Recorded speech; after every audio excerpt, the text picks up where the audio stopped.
Mukama avuze arakavunga umuntu yishimira ubundi muntu akishimira ubukomezi bw'umubiri wiwe ariko yakuye umutima wiwe ku Mukama ameze nk'agati kihare hari kari mu bugaragwa nta buhirwe yiteze yibera ahantu hagutse mu gahinga ku isi y'icunyunyu atanu buhaba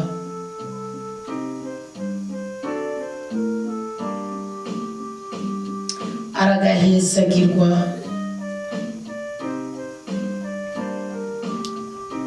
umuntu yishimira Umukama akaba mishero yiwe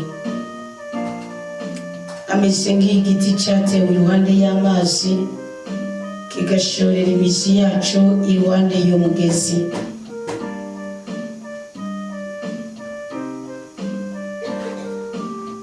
naco gitinya iyo haje ubushuhe amababi yaco yamatotahaye naco gitinya iyo haje ubushuhe amababi yaco yamatotahaye mu gihe cy'uruzuba naco cinona igihengeshanya kwama umutima urusha byose amayeri kandi n'indwara idakira ninde yoshobora kumenya ibyawo jewe Mukama ndasesa ikiri ku mutima nkamenya akari mu makigo kugira ngo mpembe umuntu wese nkurikije imigenzo yiwe nkurikije ibyavuye mu bikorwa byiwe kujya kw'inkware yegeranya amagitataye niko umuntu atunze amatungo adatunganya ameze aba agicagatije imisi y'ubuzima bwiwe ayo matungo akamuherako impera n'imeruka akagwara akabonge intebe y'ubwami ninahaye kandi irahakirurutse kuva mu ntango nicyo kibanza c'ingoro yacu nyeranda ewe Mukama mishero y'Isirayeli abaguheba bose bazomaramara abamu umugongo bazokwanikwa mu ivu kuko bahebye Umukama w'isoko ry'amazi abeshaho dawe wa twese uzagiye mu ijuru wowe uri umubyeyi rukundo kigongwe wowe uri isoko ry'ibyiza byose dukeneye wowe uri agahimbare gakuraho agahinda wowe uri umunezero wirukana umubabaro wowe uri isoko ry'ibyiza byose byoza mu buzima bwacu imibabaro agahinda ubugome ubube gito byari bihanamiye imitima yacu bigaheza bigakinjura haga icubahiro ndakuninaje n'umutima wanje wose kuko ni wowe uraba ryiza twebwe abasabyi bawe ushingiye ku mwete dufise wo kukuronderera mu ijambo ryawe ndakuninaje ubwa mbere kuko turi bazima ku bwawe uyu mwuka turiko turinjiza ndetse n'ubu turiko turasohora byose ni kubwo bubasha bwawe icya kabiri papa ndakuninaje kuko naho twagendeye mu ntege nkeyi nabwo wadusuzuguye nabwo wadutaye nabwo waretse ngo tumaramara wadukunze uradukunda wakaza waduteye iteka uraduteturura watunezereje mu mitima yacu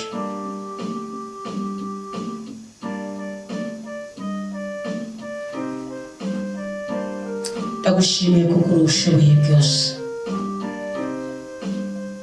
ntutwakiriye kuri iki gicaniro cy'inava ngo nuko turi beza ahubwo nuko dukunda ariko natwe reka twisuzume ibyo byose byadutandukanije n'urukundo rwawe duciye bugufi utugirire neza uduhe umunsi w'umunezero amaraso ya Kristo adutwikire impuhwe zawe zitubeho urukundo rwawe rutubikwa. Amaraso ya Kristo abohora ababushwe n'ubusambanyi, abiriwe barasambana uyu munsi, ugaye ikirere cyiza cy'umunezero kiri mu butabazi bwawe. Amaraso ya Kristo n'abateza irekwe, abateza iseseme, abateza iminaniro kubw'icyaha bakoze, maze ayo maraso nyene kurya amazi abanza kuremera hasutse, ariko iyo ashyushye agasiga agomoroye ahari ibigomo. Ndasabye abareka amaraso ya Kristo akora. Hari ibisokuru bibi biduteza ubusambanyi, hari ibisokuru bibi biduteza akavuyo.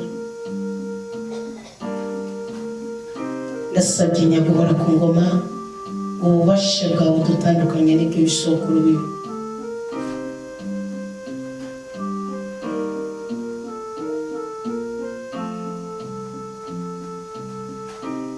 Ndasabye imbabazi zawe zidutandukanye n'iyo myaka, akaburegwe turakasi, agashinyaguro turakasi, ibisuzuguro turabyasi, agahinda turakasi, imibabaro turayasi.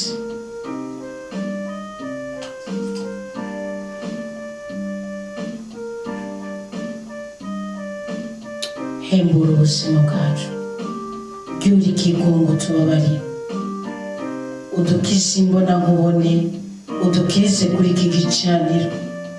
Ububeshi tububohokeko, ubusuma tububohokeko, ukwisambanya tubibohokeko, ubwicanyi tubibohokeko.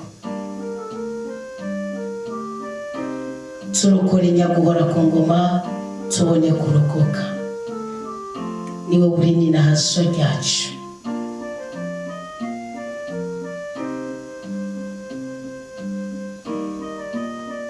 Hari abamaze kudukekeza kubera babona dukenja kubera amadeni.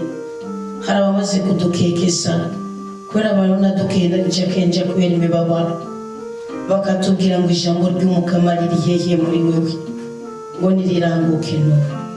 Mukama, rya jambo ryo gukiza, rya jambo ryo gutabara, rya jambo ryo guteturura, rya jambo ryo kunezereza, rya jambo isasagarize muri twebwe.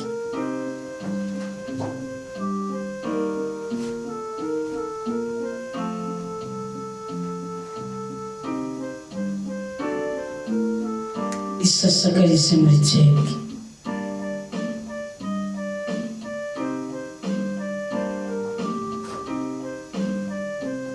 Isasagarize muri twebwe. Nta n'umwe yihuse, nta n'uwataye umwanya muri twebwe twagukurikiye.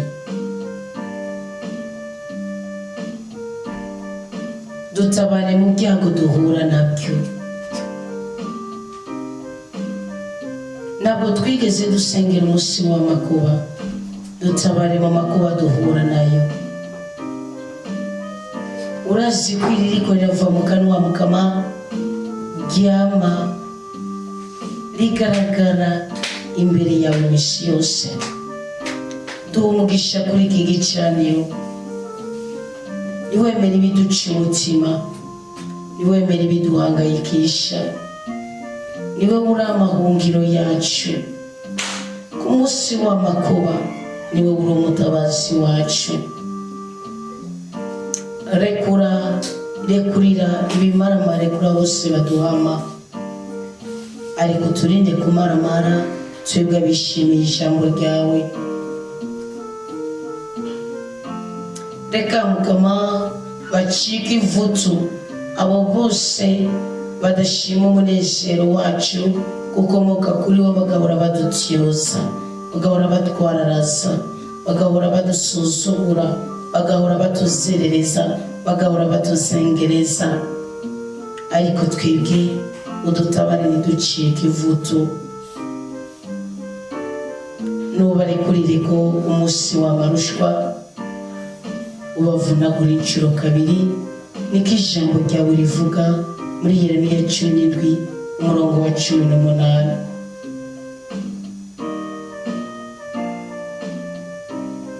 ijambo ryawe nigira ububasha muri twebwe, imbabazi zawe nizitubeko, amahoro yawe natubeko, mu izina rya Yesu Kristo duhabwe ibyiza n'ibyishimo, amen. Mutima mweranda ndakwimitse muri ikoraniro ry'Uwiteka, aho bari ku mpande zine z'isi, gira icyo ukoze mu buzima bwacu. Hangaza twebwe tugusaba, buranira bariko baragutabaza, zana umuco mu bijiriwe, uzane ingabirano zawe mu badafise amahoro.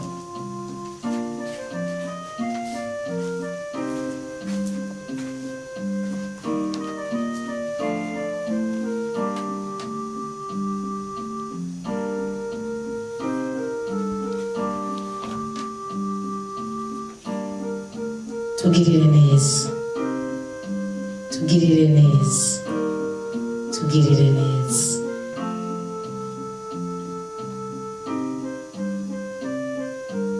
Amaraso ya Kristo aducira inzira yo kunezerwa muri uwo mwanya mwiza, amina. Tugire Kristo, muraho murameze neza, inema y'Imana ibe mu mitima yacu igwiriye rwose, ubwiza bw'Imana buduhaza ibyiza byose dukeneye, ububasha bwa rudasumbwa uyobora ubuzima bwacu, mu izina rya Yesu Kristo, amina. Ndabahaye ikaze muri uyu mwanya mwiza w'ijambo ry'Imana. Turi ku gicaniro cyo hagati ya saa 12 na saa 3 mw'izamu. Turi ku gicaniro cya saa 2:30, izamu ryo hagati ya saa 12 na saa 3 mbona. None rero umutima wuzuye urweze, ububasha bw'Imana buracyakora, impuhwe z'Imana ziracyari kumwe natwe, imbabazi za rudasumbwa ziracyahezagiza, ziracyahezagira ubuzima bwacu. Mwebwe twirirwanye mu kuri kw'ijambo ry'Imana mu masaha atandukanye, Imana ibaha umugisha maze, Imana ibaha umunezero, Imana ibarinde kubabara, Imana ibagure mwagukirwe, Imana ibatabare mutabagwe, Imana ibanezeze munezere, Imana ibabohore mu buhoke, Imana ibishimire.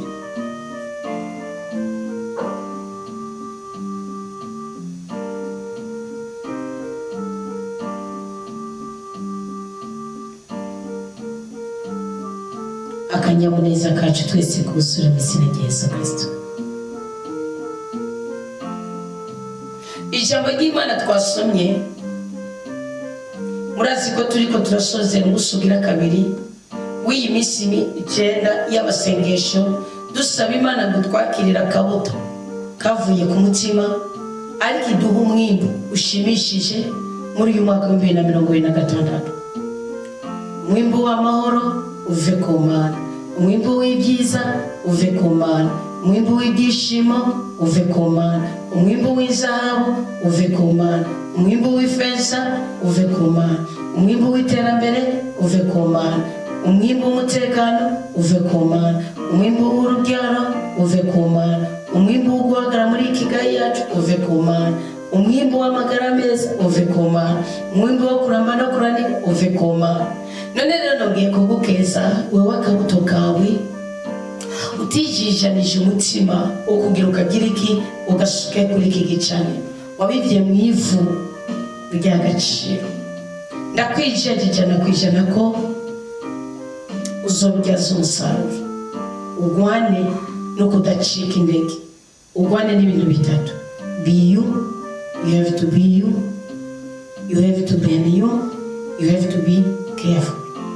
Urategereza kuba wewe, ugahezagira wewe, kubera iki uri muri wewe warakomeye, kandi kiri muri wewe isumba ibiri ku isi. Uri muri wewe asumba bari ku isi, asumba abatwara, asumba abana, asumba abo mwitwita ngo ni ibihangange. Ni ibaruwa rya mbere ry'umutumwa Yohana kigabane cya 4 umurongo wa 4. Hari amajambo amwe mukwiye kuza mufata ku mutima wanyu.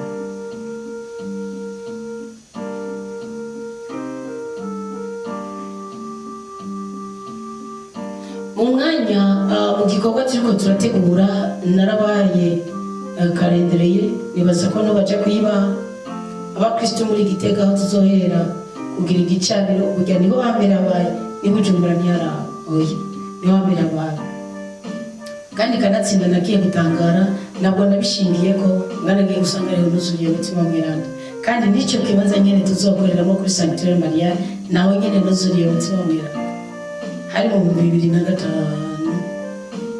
na gatandatu kuna fatani sikore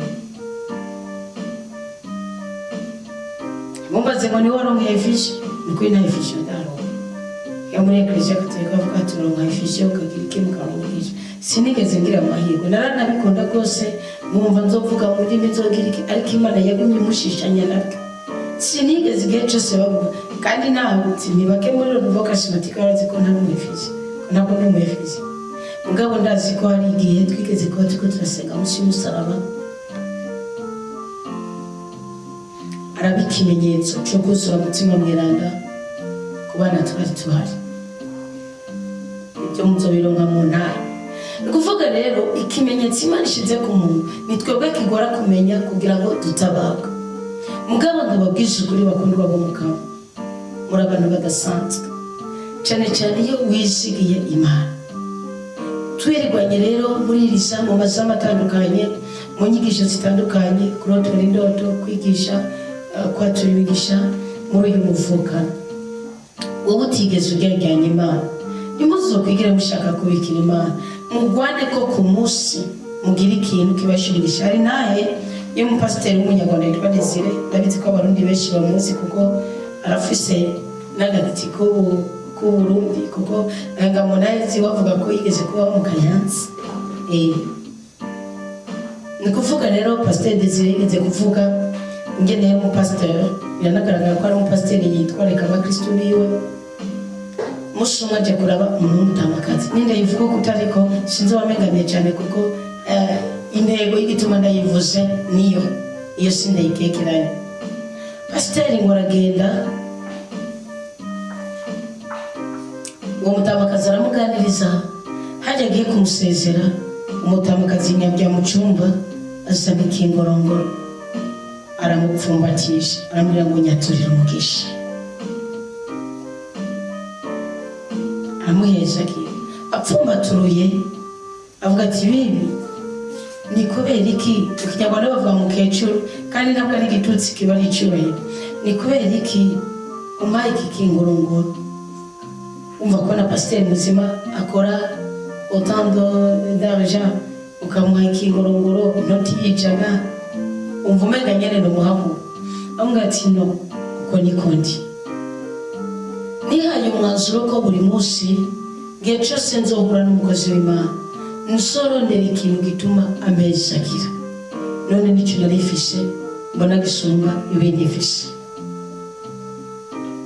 mwibuke ikindi kintu nabwe nasomye inaye y'umukristo nawe yagiye gusaba umugisha pasiteri avuga ati pasiteri ndaje kugira imyaturire k'umugisha kandi abigusabwe cyane ko ntumbaye nkakura muri munsi ambwira tuzanye iki kwa mwanake jinyipfurizo umugisha avuga ati noba ndaguhenze kandi noba ndinyange uwo mugisha nawe ufishe ahubwo ni wihana ibyaha byawe n'ububasha Imana yampaye ndabigukurako urababarika ntiwiheshe ibyaha byawe nutanga umutwaro ukamanuza ndaguhanura ndakugira inama mbwa ibyo kukwaturira umugisha sishobora kukwatura umugisha cyamutwara muri Saburi tezanira mpamagarira Imana hageze kugaba iraba abantu bayishikamira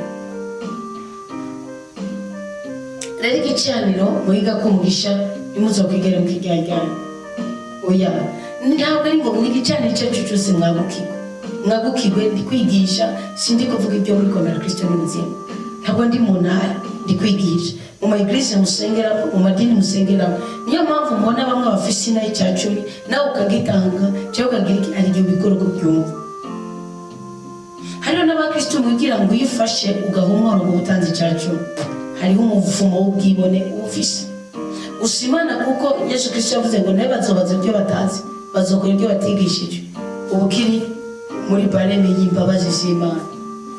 Sibyo icyacu mugishira umukozi w'Imana ugashira kwishishira ukavuga ibibana mu mutima wawe. Icyo nicyo twita ishishiro, nta giseke kibujishira, nta giseke kibuca.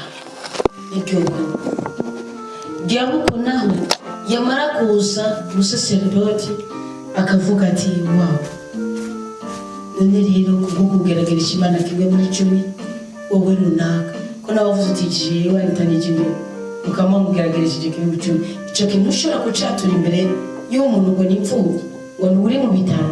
Reka umurimo w'Imana ko yawugenye ugenda uko nyine ko ntaco dufisha abana b'abantu twakora ngo tubihindure.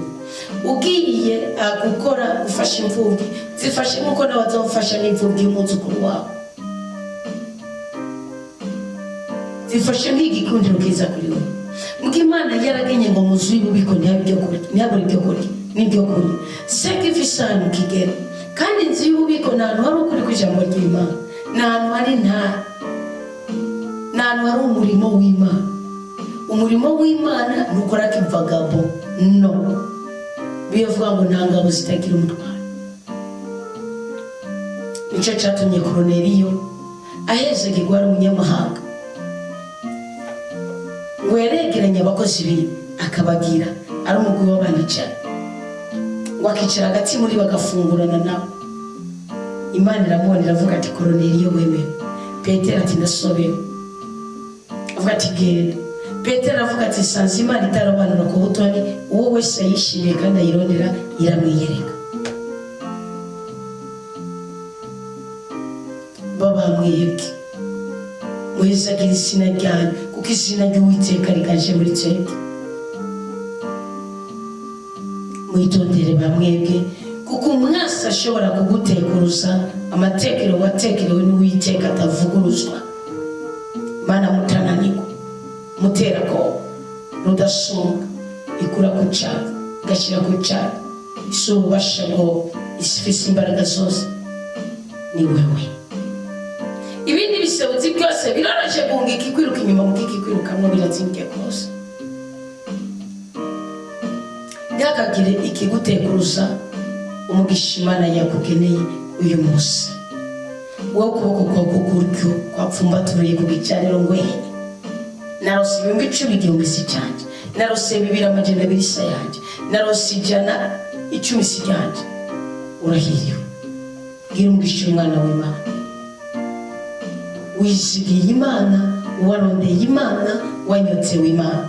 Wewe wakoze neza umurimo ubutumwa ujeje ukabukora n'umutima ukonze, umutima uri mu imbabazi umwete pana y'amajambo apfuye nkunda kumva mu bantu n'abantu bikazi nanje naragiranye mu gihano nigeze kubikora. Ngo umubosa guhenda ko guhemba nawe ukamuhenda ko mukorere kuko isezerano ryo risokuvuna kandi isezerano ryo risokunaniza. Ntabwo ari iciye gukoreye ahubwo wowe ko wujuje isezerano nibyo bituma Imana ikugwanirira iguhora iburyo iguhora hejuru iguhora ibera hose cyane mu buzima bwawe. Ugenje cyatumye Imana ihezagira Aburahamu no mu gihe yari export indege zavuye mu kanwa kumutandukanye wiwe Sara. Ni Imana yamurondeye muzobwiweze Aburahamu muzogendera imbere yacu ko ubutungane bwari mu mutima wiwe niyigeze arifisha yamenye biraruhisha ngo Imana yabihezagirira. Nukazufata umwanzuro ukabura umugore ukabura umugabo sibyo ugafata umwanzuro ngo umuntu kwe kosa runaka wamufatanye waruzi ko Imana ibiguhanira kamba akarorero. Yosuwa yigeze kugira intege nke yemerera abagibiyoni yemejwe n'ibigaragara baramwereka ati imitsi irakanye iratobwera atabutse ibivinyo yaratinge urumva nyene muri konjateur kubera igihe kirekire tugenze tuza kukugana kugukeza ko mufise Imana ibitangaza kumbe nababanyi biwe gutya ari nkakayanza nabo kuri Kanya. Yosuwa aravuga ati ko mwazanye no kuba Imana kaza mwazu yaje gusenga Imana yo kumuha ikimenyetso yo kumuha agapfindo abateze bikagaragara ko arabakuru kandi ngamabwira ko bari guca bita Yosuwa umunyantege kandi Yosuwa umusuko mukama yimitwe n'amusura Imana y'Israeli ndabapfitse Hachimisi wasanga ibikoresho byose byo gicana ko bace baba umurimo wo kugicanira. Umunyamahanga azogumara umunyamahanga. Umuntu azogumara umuntu ntiyakagira umuntu azogukura ku itegeko ry'umukama ngo nuko yakurongoye ukanezerwa, ngo nuko yakurongoye ukabyara, ngo nuko wamurongoye akakuneshereza akagukura mu kene kagiriki. No,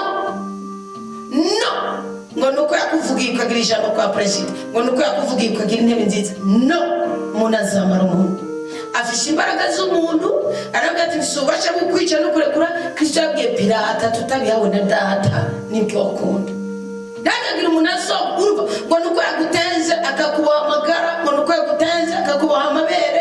Ngiye bimba ngo mukunda kuba abantu bakamena ibanga bakemera n'ibyo batakoze. Ndusogetse Stefano aravuze nakubegana kandi musi nibikiba ko Kristo yaradupfiriye. Stefano mushavuga ngo nawe n'inyuma ya Kristo nibyo koko. Imana yavuze ngo nzotanga ingabo nyinshi zipfe ku bwanyu. Ntukemere igisuzuguro banje gutera itegeko ry'Uwiteka. Cyo cyatabaye bamishayeli. Itano ry'umuriro rihinduka akayaga. Nibasha ahubwo hasha bari ku Mana.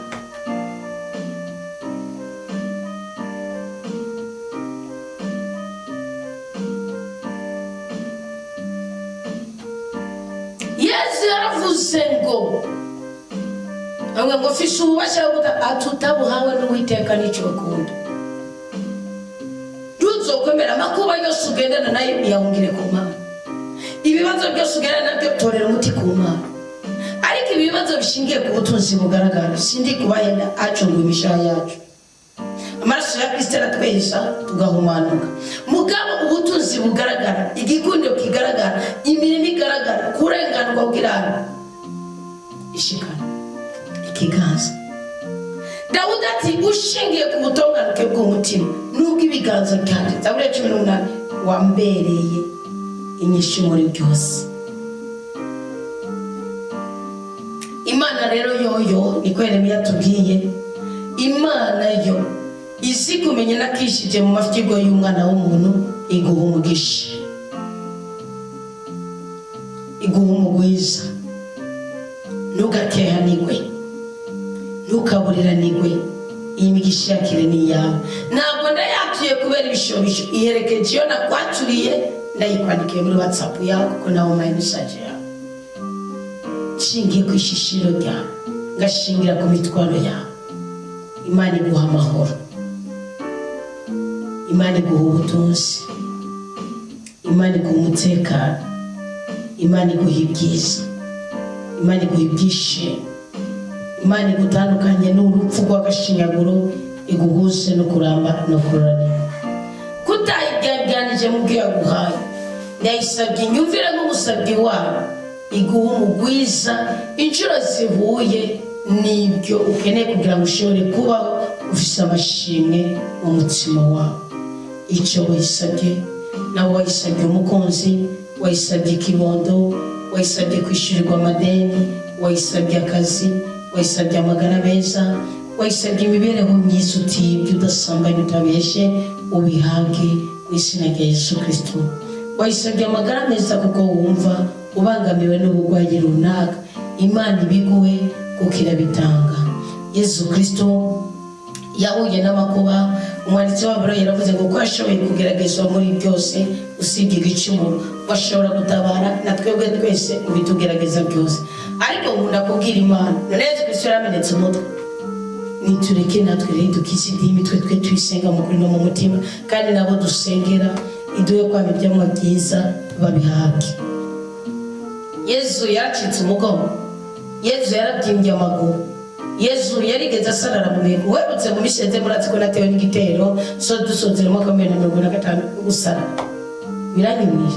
Marura myaka namaze ku masere ibitekerezo psychologique by'ubushakashatsi kazi gati n'undi n'imyaka biragenda niyo mpamvu mugabo ndakwarike kuko Bibiliya dufite isezerano riri mu Itanguriro 15:15 ko tuzosanza ni toto ni totale atamuho baratagaye natanu atabintu byo kuvuga ngo wa so namanga ndavuga ntibujyaga n'ibyaha byanje ndi condition, ndavuga ati bujyaga n'intege nyenze ndi condition, bujyaga no kurya nabi kwanje ndi condition. Mbishira mu rugo bwo ndavuga ni rero uranyeretse ko bishoboka kumbabaza kuko nimba ari kintu Imana yakora bikambabaza nuko yagarika ubutumwa bwayo muri je, nta kindi kintu nakimwe kora bikambabaza. Ndavuga ati ceceka kuko Imana nitaguhisha ntawe uzoriko wapi. Eni muziko Nebukadinezari Imana yaje ari karatamba wa Rumeriki wa Giriki ikamutora umareka kaza ngo agafata agashatsi nk'uko ujye umushatsi wanyu Imana ukwiye kuwufata uko mushaka kose. Sindi kubahenda maze kubisobanukirwa ndi umukristo w'umukatolika mufise independance mufise liberté yo gukora ibyo mushaka byose maze gusobanukirwa nkabisoma muri Bibiliya ibintu bijanye na Nebukadinezari umwami wa Babiloni ubutunzi yarafise. Hari igihe yemerwa n'Imana ku buryo Imana yamwemereye ko ajya no kuri altare yambwiye ati genda ubasangangure kuko Nebukadinezari ngo Imana itaramugereza ku munyisirayeli ngo nacapfa n'Imana kandi ari umunyamahanga kubona sezerano rindi bafitanye usibye Imana ari gukora kugira umutabare kuko ari umunyamahanga nyene. Nkacenja mu Barabu nkaraba ingene Abarabu bubaha imitwe yabo nkaraba ingene Abarabu n'umwana wabonye umukoze ku mutwe ko mukora mu mushatsi yiwe ko ari ikibazo. Ndavuga nti hari ikintu twatakaje tuzaba twirata idini ndi umukatolika ndi kuri byose ngene y'ubwiza ngene y'iki tubyaza umusaruro amarangamutima yacu umubabaro agahinda kandi ibyo bintu byose Matayo 11:28 yavuze ati ngo mwebwe mwese mushikane mwemere Kristo abaruguriye. Cyasanga Imana ntacipfa n'imishatsi ku buryo kwigisha umuntu ngo imeshe n'icyaha no ntacipfa n'imishatsi ngari cipfa n'ubugugu bwawe hari cipfa no kutamenya kwawe kashobora ngo rero ukuri ikigugu nza kukureka. Nandiko nicyo jambo cy'Imana ari mu Pentecote gusa. Mnama mugacambuza mukwishigikira ngurumva wanaka washize k'imishatsi wanambaye impuzu ndende ujuteke mu mutima. Ninde yakubwiza umucamanza ko ijana 55 avuga ngo muze turondere umukama akiri ku ntebe y'imbabazi. Kristo akiri buryo bwa data urabushira ubavu. Datura mwimura Kristo akaza ku ntebe y'ubucamanza. Kwico Imana izoba yambaye umwambaro w'ubucamanza. Nagera ku madepanse ngavuga ugasanga umuntu adashaka kwigura kotex adashaka kwigura amavuta agwana no gushira imeshe ku mutwe. Dushaka kwigura imyambaro 2 mu mwaka nawe wakora gutumushara uri kurawura. Dushaka kugura igitenge nyoko wawe dushaka kugura umuryango mama wawe dushaka kumugurira agaceri n'akanyama ngo uvuga uti buri kwezi mama nzamuha ikiro kimwe cy'inyama kwezi ikiro kimwe mugukagwana n'imeshe n'ibintu menura hariya nutagira ubwenge ndakureka none ndakumvutse wewe Chemvuze ijambo ry'Imana vuga ngo dushimire Imana.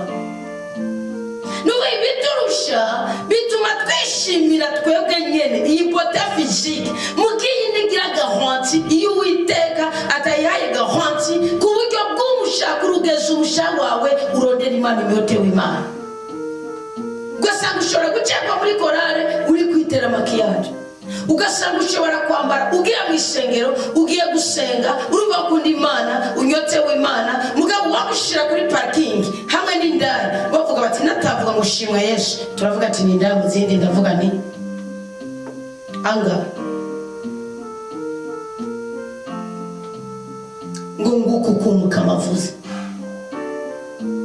ntituribuze twatura umugisha kuri abo banyene baza bica cyubi ku gicaniro amashimwe amashikano iki bundi nipfuza kubigisha inzira 6 ziza no umuntu buzima.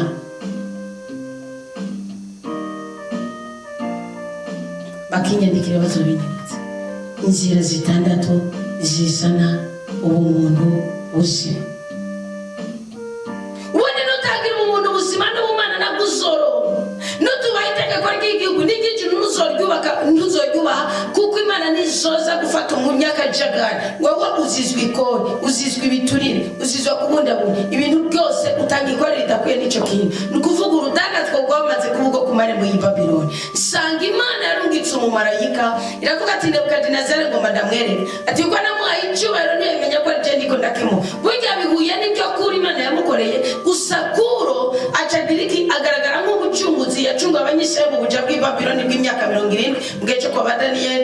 Kuro na Meshaki gutyo Kuro na Nehemiya na Esdras kuri cyakoze n'igiki Kuro yumvise ijwi ry'umukama avuga ati murashaka mugire nigenda mwubakira ingoro Uwiteka umwami atareka ubuhanuzi ngo bukore mwisho birangira babaye.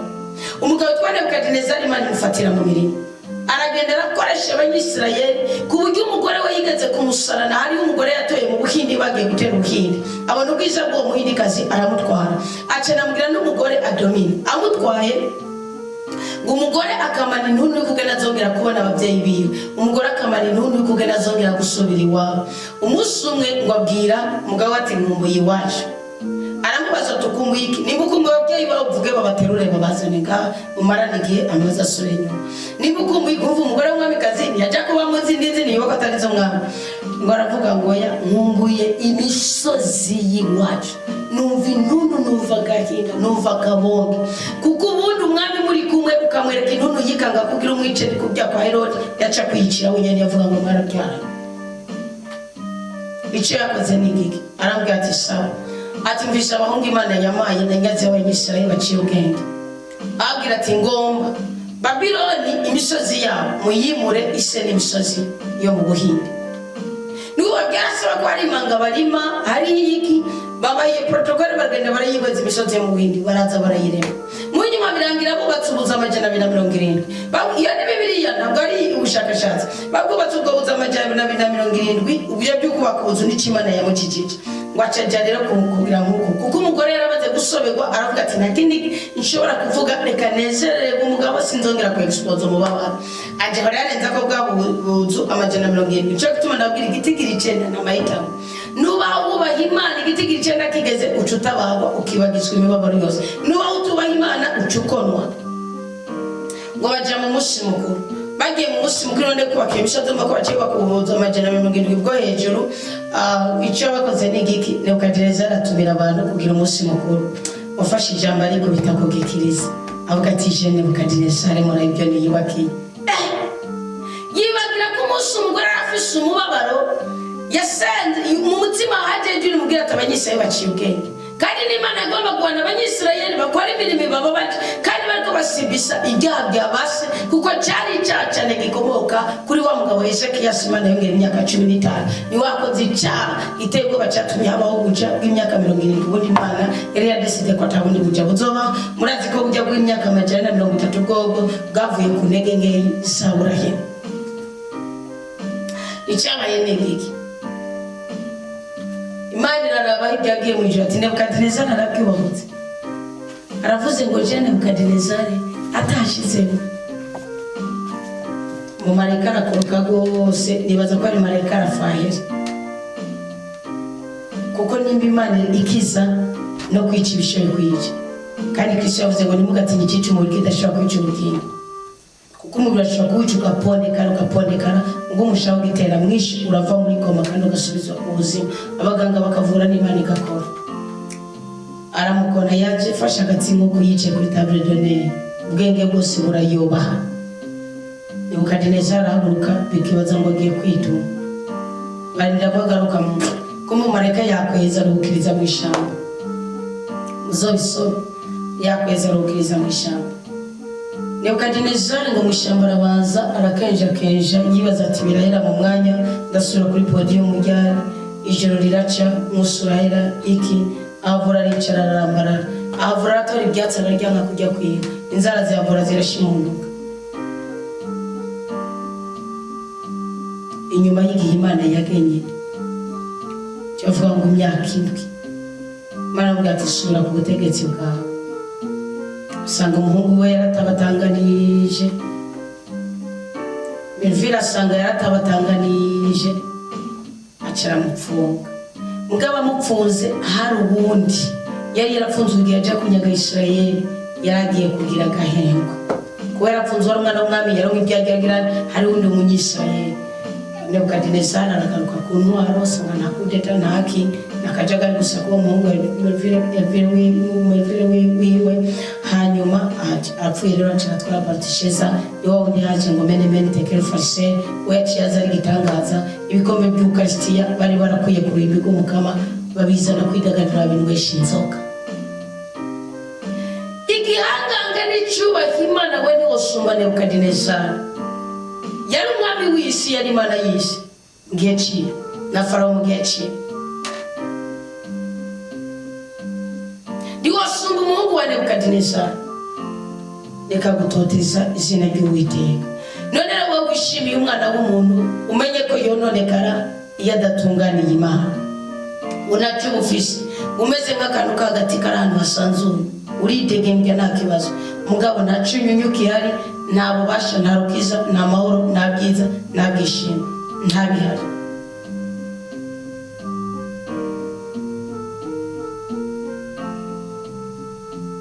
umeze nk'agati k'iyarehare wowe uyu munsi wabikoze uko ubyumva wahuye no kubwira ngo buretse bajya n'abashikobye n'iki buretse binike abantu bishira amarangamutima yawe bakagutandukanya n'umwanya wo kumva ijambo ry'Imana bakagutandukanya n'umutima wo gukora neza ibyo bitekerezo bibi ubigugwemo mu izina rya Yesu Kristo kugira ngo umunsi ugira gatatu w'amasengesho tugiye kwinjiramo uje kugusanga witeguriye kwakira ibyiza by'umukama ariko ngo aragaheza umuntu yishimira umukama akaba mishero ye utigeze wihebura wasabye imbabazi uzitanga nawe utazigusabye wihanganye ukomeje umurimo wawe wihanganye igisuzuguro cyawe wihanganye umubabaro n'indwara zawe komera Kristo ni muzima kandi agira neza byose turi kwinjira muri Dominika turi kwinjira umusubima Imana irinde umutima wawe gusumba ibindi byose niwo ugiye kumera nk'igiti gitewe iruhande y'amazi kigashorera imizi yacu iruhande y'umugezi ntabwo bakigira nacyo gitinya niyo haje ubushuhe n'agahinda nta bushuhe nyine bwifata amababi yacu y'amatotahaye mu gihe cy'uruzuba nacyo kinona igihe ngishanya kwawe niwo ugiye guhorana umunezero niwo ugiye gukugwa ku bisuzuguriro we wishimiye umukama ntibyari bigaragara ko wishimiye umukama ntabwo ari utuntu twose tuza tuguhongora amenyo ngo tukuze gupfukama hari yageze gupfukama ntabwo ari utuntu twose tuza dufata umutima wawe ngo uhangayike ntabwo ari utuntu twose tuza dufata umutima wawe ngo ucumure ntabwo ari utuntu twose tuza dufata umutima wawe ngo wumve ko ubuze amahoro apfuye ushobora no kwirukanwa mu cyumba ukumva unyuzwe no kuryama muri salo ushobora no kwirukanwa ku buriri ukumva unyuzwe mugabo ukumva unyuzwe kubera iki urabwira Uwiteka uti utanirana amakuba niyambago ubu none urashaka kunyigisha iki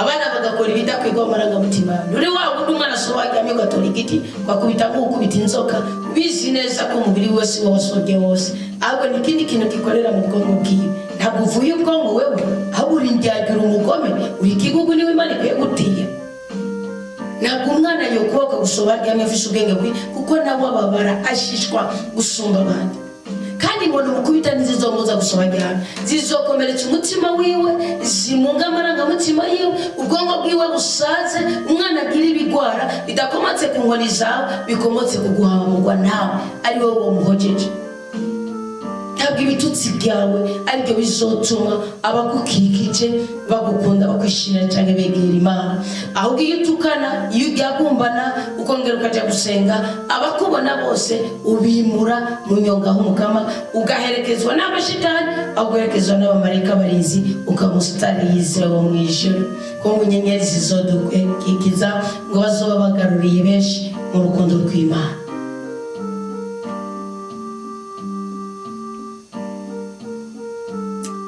ibyo rero ntibisabwa ko tugucira urubanza biravuga ngo umutima urusha byose amayeri kandi n'indwara idakira saba ubashaka bw'Imana buguhituze bw'Imana n'abagukikije batuze uninde ushobora kumenya ibyawe ishe umukama nasesikiri ku mutima ngamenya kari mu makigo kugira ngo mpembe umuntu wese nkurikije imigenzo yiwe nkurikije ibyavuye mu bikorwa byiwe mukama duha umugisha ego mukurikize ibiri mu mitima yacu ariko duhe n'umugisha w'imbabazi kugira ngo bishasha byubakike muri twebwe kuko hari ibyo dukora kubera kutamenya turitandukanije n'ibyo byose bidukura mu rukundo rwawe biravuze ngo kujya kw'inkware yegeranya amagi itatara niko umuntu atunze amatungo adatunganya ameze ngo abagicagatije iminsi y'ubuzima bwiwe ayo matungo akamuherako imera n'imeruka akagwara akabomba Mwami Imana nyakora ku ngoma duhe kwisuzuma papa duhe kwisubira ku papa, duhe urukundo rwawe papa, duhe umunezero wawe papa, duhe ibyiza n'ibyishimo, dutabare uduteturure kandi uturinde kononekara. Icyadutandukanye n'amahigo waduhaye turacyanse, turitandukanije nacyo, turemere umunsi w'umunezero.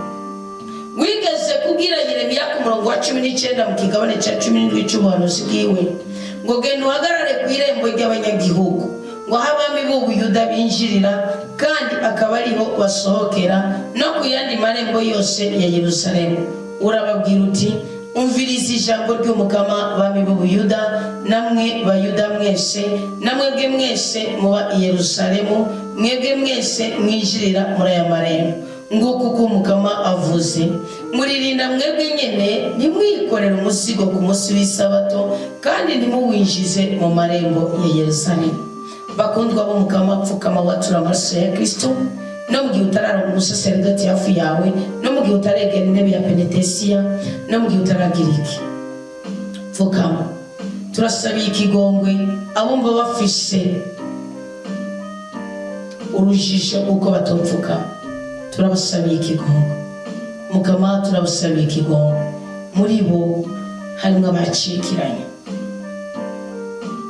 avuga ati byandurutse ari fikinato, ubu turi umuryango ufise abantu bateze intambwe begera intebe yawe y'imbabazi, ariko n'uyu mwanya ivyo batuye nk'ibyaha ntubahora itsitso ry'icyaha, ahubwo bagirira imbabazi ku byo batuye, uca bateze intambwe begera intebe yawe y'imbabazi.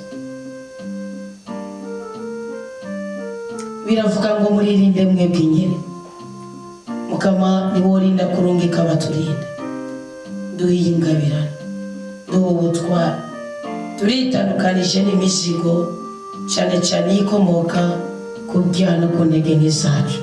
Hasigaye amasaha 2 yonyine, iya gatatu tukayinjiramo turi mu munsi w'isabato watugeneye, ariko twaramaze gusobanukirwa ku isabato yacu ari guhorana amahoro ya Kristo mu mitima yacu, tugahorana imitima icyoroye kandi itunganye.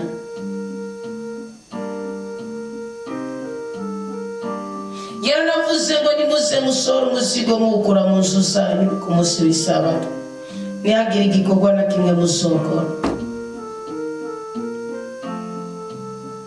Muratagatifuza umunsi w'isabato nk'uko nabitegetse basokuru banyu, ariko ntibabyumvirije, ntibumvirije inyigisho ngiriri yazwe n'umukama.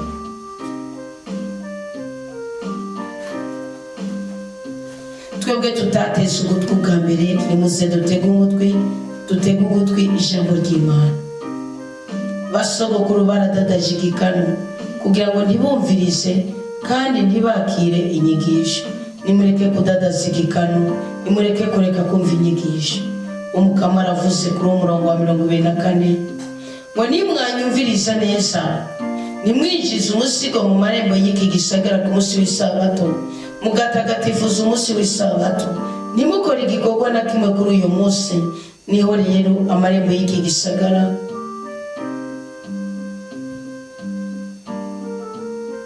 abami n'abatwara bicaye ku ntebe y'ubwami bwa Dawudi bazokwinjira mu marembo y'iki gisagara bari ku mikogote no ku mafarasi, bo n'abatware babo, abantu bo mu Buyuda n'ab'i Yerusalemu, maze iki gisagara kikabona kurangwamo abantu imyaka yose. Ngiki cyo kuzanira ukugwira, ngiki cyo kuzanira ukuramba.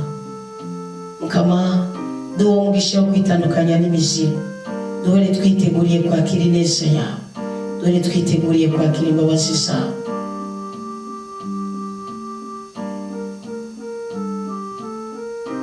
Ngo bazova mu bisagara by'Ubuyuda no mu micungara ya Yerusalemu, bazova mu gihugu cya Benyamini, bave mu biyaya, bave mu misozi, bave muri Negevu, baze bazanye inkuka, imbago, amashikano n'imibavu, bazanane na bashikanye imbagwa yo gukenguruka mu ngoro y'umukama. Nimutanyumviriza ngo mutagatifuze umunsi w'isabato, ngo mureke kwikorera umuzigo muwinjiza mu marembo ya Yerusalemu. Ku munsi w'isabato nzoheza ndomeke umuriro ku marembo yayo urigita ingoro za Yerusalemu kandi ntuzozima. Imana itugirire ikigongwe rwose twumva ukuri ku ijambo ryayo. Ubundi ngaho Imana ivuze iki? Ivuze ngo ibikunanije byose biri pana kuzugenda ngumva naragowe mugabo yaranaye, urumva naragowe ndi ngumva naragowe barantinyije. Ugasanga nurabyara nunezererwa ababyaye, ugasanga nurabyara urana amahane muri kuri stati yawe ushira abapfuye gusa. Ugasanga umuntu muzima ngo n'urumva kandi wa mwuka mubura bateye ukumye kunezereye wahagize nk'umuntu ubura ukunda camuzi akama kuri stati yawe arurabya nga kuri stati yawe ushaka guhashira umugore mu kanyamuneza kubera yabyara, nushaka kuhashira ikibebe ciza byo mukora ni mubitsi. Ubundi rembo niki sugwinjirira kandi bavuga ngo impome zayo ndazirarira igisagara cyanyu ndakirarira. Ikizotuma ugwira, ikizotuma umunezero nuko wemera ukuri kw'ijambo ry'Imana ukakira ubuhanuzi ntugongere k'umupingo, ahubwo ukagenda ukaraba ko buhuye na Bibiliya. Usanze buhuye na Bibiliya ukareka kwigira umucamanza n'abaguhaye iyo ntebe nta n'izo prose, kuko igihe cy'Imana nibwo butunzi bwayo, nibwo budangarwa bwayo, niko umusiguzi canke kohereti gatatu yavuze. Na n'uzopfa yiguhaye ntukigire igihangane kugira n'abapapa tugeze ku rwego. Ntukigire igihangane nawe uzopfa yiguhaye kuko imyaka yawe iri limite.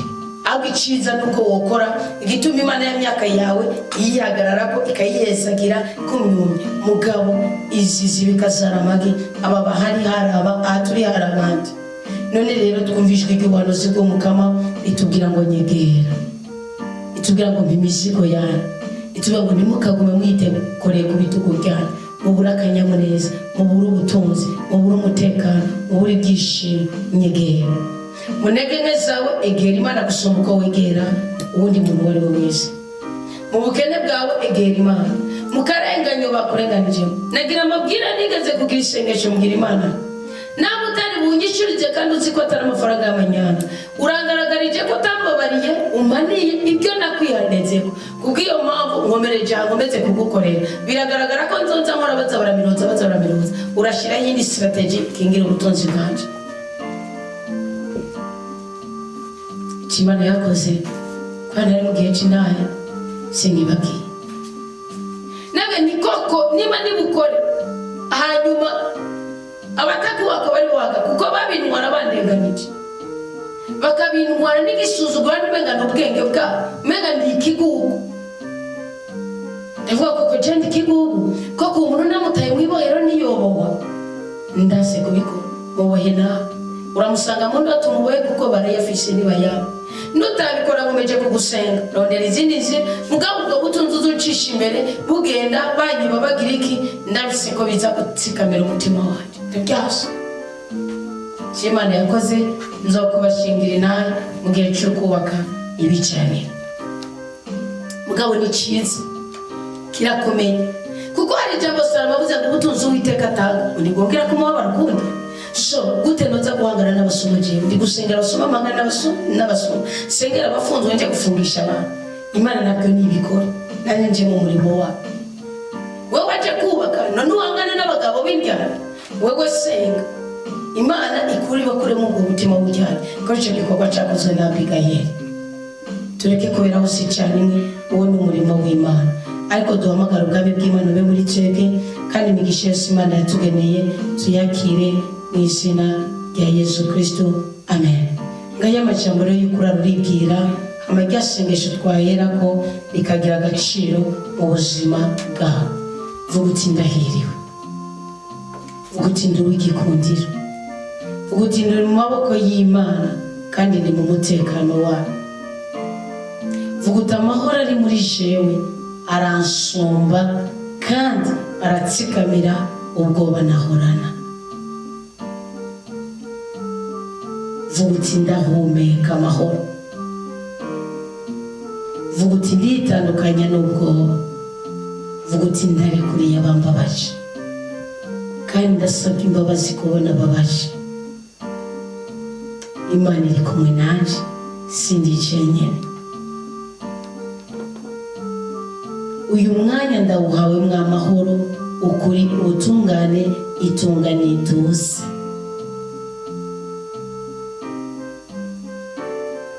Ibyo ntashobora kugenzura ubwanje ndabirekuriye mu maboko y'Imana. Ibinanije ndabikoreye Yesu Kristo nk'uko yabimpaye ku burenganzira. Umutima wanje uraruhukiye mu mahoro, ubwoba buragiye butandukanye n'umutima wanje. Ndi no mutekano bunyene, ndakingiwe ubunyene. Amahoro arinjiye mu mushaha wanje kandi ariko aranyegetera buhoro buhoro buhoro buhoro. Ikiniga kiratandukanye naje, imikoshi iratandukanye naje, umugushi urinjiye muri shewe. Imivumo iratandukanye naje, imihezagiro irinjiye muri shewe. Icangiro kiratandukanye naje, igikundiro kiraranza ubuzima bwanje. Byose bizogenda neza mu gihe canje ngenewe n'Uwiteka. Ndi uwo gutsinda, sindi uwo gutsindwa. Ndi uwo gukira, sindi uwo guhoyera. Ndi uwo kuvyara, sindi uwo gusazana ubugungu. Ndi uwo kunezerwa, ndi uwo gutabarwa. Subiremo ako gace ukumvirize uhema cyane. Udusubiramo ijambo rimwe rimwe, urisubiremo kabiri, gatatu ndetse na gatanu. Ngo mugere no ku nshuro indwi ijambo wumva ko ryagushitse ku mutima. Ushobora kubivugira mu ijwi rituje, riri hasi cyangwa riri hejuru iyo ubona atawuri kurateza ikibazo. Ushobora kubivugira mu mutima. Ushobora kubifatanya n'isengesho rigufi riguhuza n'ubudahangarwa bw'Uwiteka. Turagushimiye mwami w'abantu, turagushimiye mugira neza. Wavugiye muri jewe, uvugira muri twebwe. Wakoreye muri jewe, ukorera muri twebwe. Wabaye muzima kuri iki gicaniro cy'intava. Komeza uduhezagize ibihe byiza, duhezagize imigisha tugusaba, duhezagize ubudahangarwa bwawe, duhezagize imbaraga zawe, duhezagize umutekano wawe, duhezagize ububasha bwawe. Komeza utwubake, komeza uduteturure, komeza uturinde nk'imbone y'ijisho ryawe, udutegure n'indi fungurwa. Saa sita turaje duhe isezerano rishaje kandi uduhemburire mu kuri kw'ijambo ryawe. Izina rya Yesu Kristo twimatanuye n'iby'isi n'ab'isi, twimatanije n'iby'ijuru n'ab'ijuru. Twihuje n'imigisha, twitandukanije n'imikoshi, twihuje n'ubudahangarwa, twitandukanije n'akavuyo, twihuje n'urukundo, inema n'imigisha bikomoka ku butatu bwa Imana imwe rudeni. Twitandukanije n'ibyiza, ibishimishije amaso ariko biri mu imitego bikomoka kuri iyi si.